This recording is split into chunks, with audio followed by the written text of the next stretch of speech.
Hey there, folks. If you're enjoying these stories and want to see more, don't forget to follow our channel, all right? Support us by subscribing, liking, and leaving a comment down below. It really helps us keep going and bring you more videos like this one. Tutankhamun, The Journey of Discovery, Al-Sharq documentary.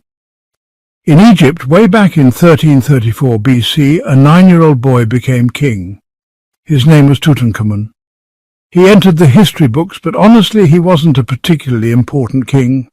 He died at just 18 years old and was buried in a hidden tomb in the Valley of the Kings. Over time, his tomb remained hidden for more than 3,000 years and was forgotten. Then in 1922, a man named Howard Carter was close to discovering it. King Tut's tomb had stayed hidden under the sand and was almost completely intact. Carter, an archaeologist, couldn't have imagined what was behind the silent walls. Gold was everywhere, so much that when Lord Carnarvon, his sponsor, asked him if he saw anything, all Carter said was, "Yes, wonderful things." The tomb, now known as KV62, became the greatest archaeological discovery in history. In 2022, Egypt marked the 100th anniversary of its discovery in a special way.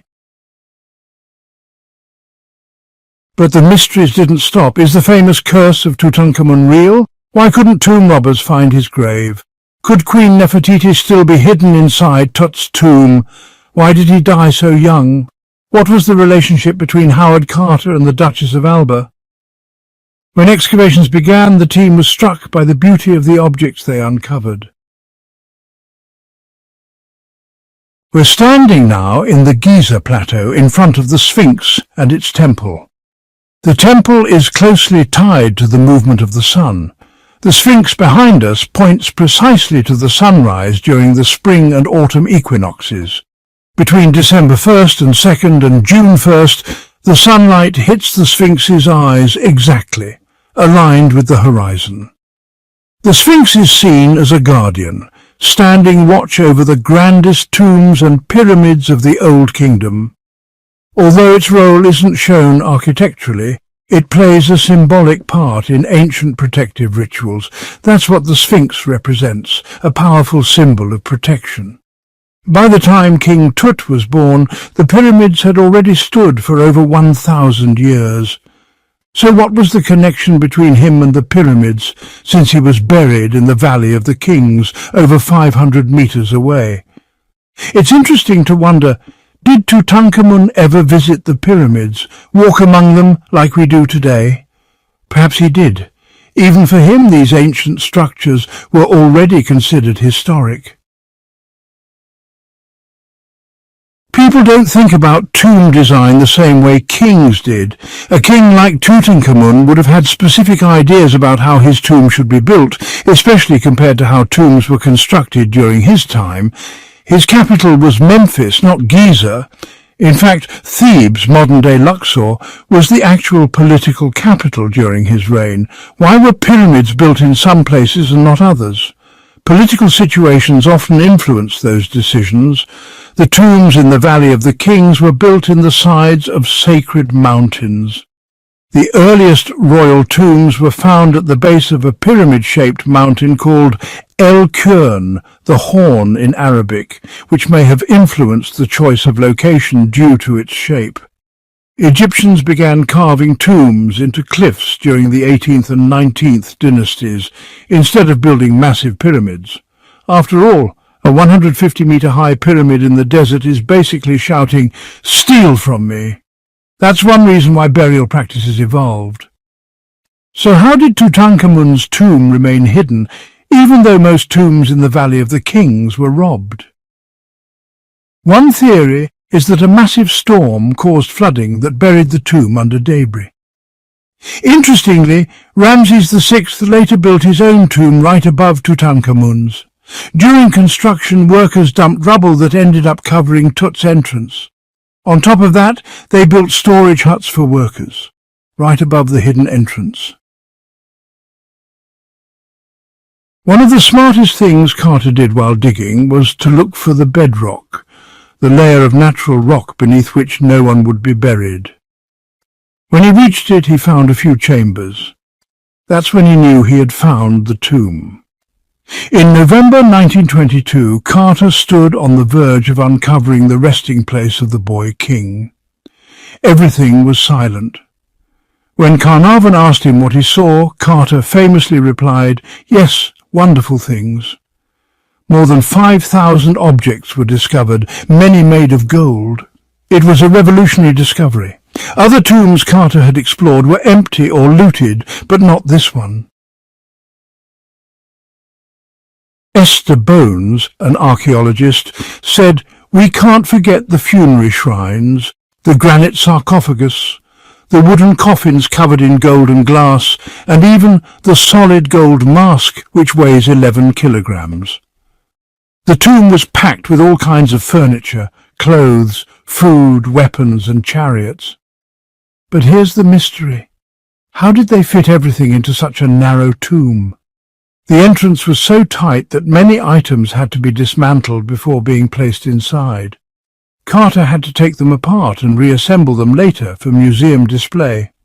If you look closely at the golden mask, you'll see it's inlaid with precious stones and crafted with incredible precision.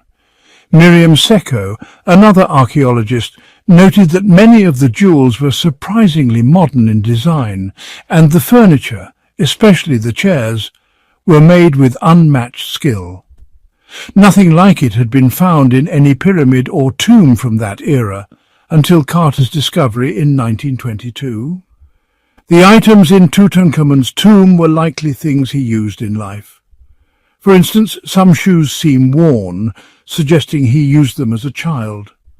Not all items were made just for burial. Some may have belonged to him personally. Some artifacts also show signs of coming from the Amarna period, possibly reused or repurposed because Tut died young. Nacho Ares, a historian, points out that the layout of the tomb suggests it might have originally been built for someone else, possibly a queen. Typically, royal tombs of queens have a passage that curves to the right, and this same pattern is found in Tutankhamun's tomb, which is unusual. Additionally, the funeral chamber paintings show a pharaoh named Ai performing the opening of the mouth ritual.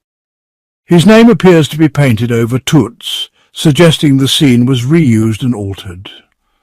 One particular figure in the artwork, wearing the robe of Osiris, has wrinkles and mouth lines that resemble depictions of Queen Nefertiti more than Tutankhamun.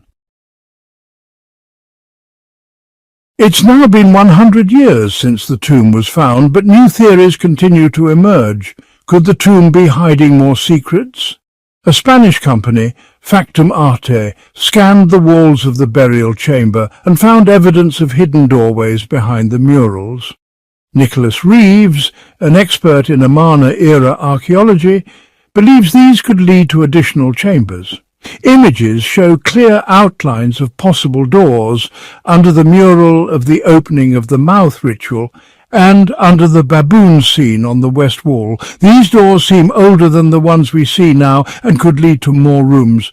If true, these could contain more treasures, or even the lost tomb of Queen Nefertiti. The mystery behind Tutankhamun's tomb, the hidden wall, and the questions that followed. The second wall analysed by Nicholas Reeves in his study is the front wall of Tutankhamun's burial chamber. Unlike the other wall, this one didn't have cracks suggesting a hidden room behind it. But Reeves found something even more interesting. A long vertical fracture running from floor to ceiling across a painted figure on the wall. To him, this crack not only suggests that part of the wall might be a false one, but also lines up exactly with where a doorway would be. Based on that, Reeves proposed there might be another room behind the wall, possibly an extension of the tomb that could even belong to Queen Nefertiti, and that it might still be intact. 3 separate studies were conducted to scan the wall. The first showed positive results, while the other 2 didn't find anything. Reeves still believes strongly that Nefertiti's tomb may be hidden behind those southern and western walls in Tutankhamun's chamber. Even though he's not fully convinced, he thinks there's definitely something back there. Reeves based his theory on high-resolution three-dimensional scans made by the Spanish company Factum Arte, which now works with Egypt's Ministry of Antiquities to help preserve tombs in the Valley of the Kings. Most people don't know that an exact replica of Tutankhamun's tomb was created in Madrid, and it took almost 3 years to build. You can visit it. It's just a few kilometers away from the real one. Even though Tutankhamun's tomb is the most famous among the general public, from a historical and architectural perspective, it's not the most important. Tombs like those of Ramses II or Seti I are much grander. In simple terms, they're incredible. Tutankhamun's tomb is smaller and simpler. He wasn't considered a major pharaoh in Egyptian history, but what made his tomb exceptional was that it wasn't looted, unlike the tombs of Seti I or the powerful Thutmose III. He lived a short life and died young, around age 18, yet his tomb has become a symbol of Egypt. His name is known worldwide, even though he wasn't a significant ruler. So what caused the early death of Tutankhamun, also known as the Boy King? He became pharaoh at just 8 years old and after a short reign died as a teenager. We still don't know for sure what caused his death. In the 1960s, X-rays were taken of his mummy. They showed an odd injury in his skull, with a bone fragment inside. Some believed this meant he was killed, perhaps struck with a sword or blunt object. However, a later scan in the 21st century showed that this head injury happened after death, likely during Carter's rough handling of the mummy while trying to remove it from the hardened resins it was buried in. The scan also revealed that Tutankhamun had a clubfoot, which affected the way he walked, and possibly 2 injuries that were thought to be cancerous. But later, medical analysis showed those marks were burns from embalming chemicals, not cancer. He also had malaria, which was common in Egypt, but we don't know if that killed him. He might have had antibodies that helped him fight it off. Other theories point to royal intrigue. DNA tests confirmed that Tutankhamun's father was Akhenaten, a pharaoh known for shaking up the religious system. His reign saw palace conspiracies, conflicts with priests, and power struggles among family members. Could Tutankhamun have been murdered? The Amarna period during Akhenaten's rule was one of the most turbulent times in ancient Egypt. He abandoned the traditional gods, especially Amun, and established a new religion based on Aten, the sun disk. Though religious symbols remained in use, this sparked conflict and chaos. We know of female singers and priestesses who served Aten, and countless amulets from traditional religions were still found at Akhenaten's city, Tel El Amarna. But when Ramses II came to power later, he heavily persecuted anything related to Akhenaten's reign. So the big question is, what happened after Akhenaten died and who took over? One possible successor was a mysterious figure named Smenkhkare, followed by Tutankhamun. Early in his reign, Tut likely ruled under the influence of his advisors. He didn't have time to build a grand legacy. His life was cut short, and he didn't launch any major building projects either. Some historians wonder, could he have died from battle injuries?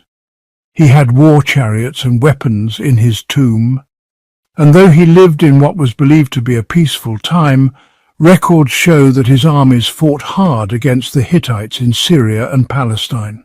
Horemheb, who later succeeded Tutankhamun, led those campaigns, although Tut may not have joined the front lines. Still, scratched-up shields and armour in his tomb show he trained for war. One chest in his tomb even shows him riding his chariot and crushing enemies, Nubians and Asians, symbolically portraying him as a victorious pharaoh. But the mystery remained for decades. until 2015, when Egypt's Supreme Council of Antiquities, led by Zahi Hawass, worked with Siemens to do a full body scan of the mummy. Some experts concluded that a broken leg caused severe bleeding, which may have led to his death. But we can't be 100% sure.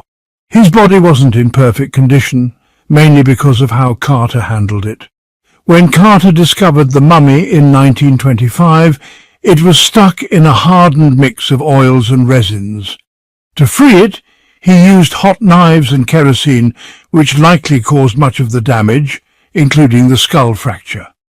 Still, Carter carefully documented what he found. He sketched the mummy and its belongings, among them 2 standout items, a beautiful cup and a jewelled shield. Why are those items mysterious? Advanced tests showed that the scarab beetle on the shield was made of a rare type of desert glass, believed to have formed from a meteorite impact.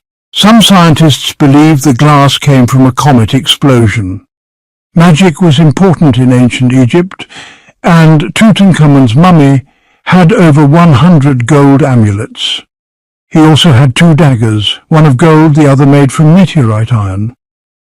Egyptologist Raul Lopez explained that Tut's famous gold mask represented the Ba, the spiritual aspect of a person, like a soul. Egyptians believed the Ba would leave the body at the moment of death through the mouth, and return during the opening of the mouth ceremony to bring life back to the eyes, ears, and speech of the dead. Because they feared the Ba might not recognize the body, they placed the golden mask to help guide it back. The burial included 3 nested coffins inside a single solid stone sarcophagus. Around them were 3 shrines, one inside the other, topped with covers and fabric, then enclosed in a larger outer shrine. The shrines were filled with magical funeral texts meant to revive the pharaoh, almost like a spiritual life support machine. The entire tomb was carefully designed with sacred hieroglyphs, prayers, and spells to ensure eternal life. Was Tutankhamun's tomb cursed? The idea of a curse took hold in April 1923, after the death of Lord Carnarvon, Carter's financial backer. He died from a mosquito bite on his cheek that turned septic, just 6 months after the tomb was opened. Rumours flew that opening the tomb had triggered a deadly curse. It's true that if a tomb is sealed for centuries, the trapped air can be dangerous, but Carnarvon was already sick when he came to Egypt. He had been in a car crash years earlier and had lung issues. England's damp climate made it worse, so while the curse legend took off, it was more likely fueled by sensationalist media than fact. A story about Carter's pet canary being eaten by a snake added to the drama, but again, that's likely myth. Some of Carter's colleagues, like Arthur Mace, died years later from illnesses they already had. Carter himself died in 1939, and the last team member, Alan Gardner, lived until 1963, 4 decades after the tomb was opened.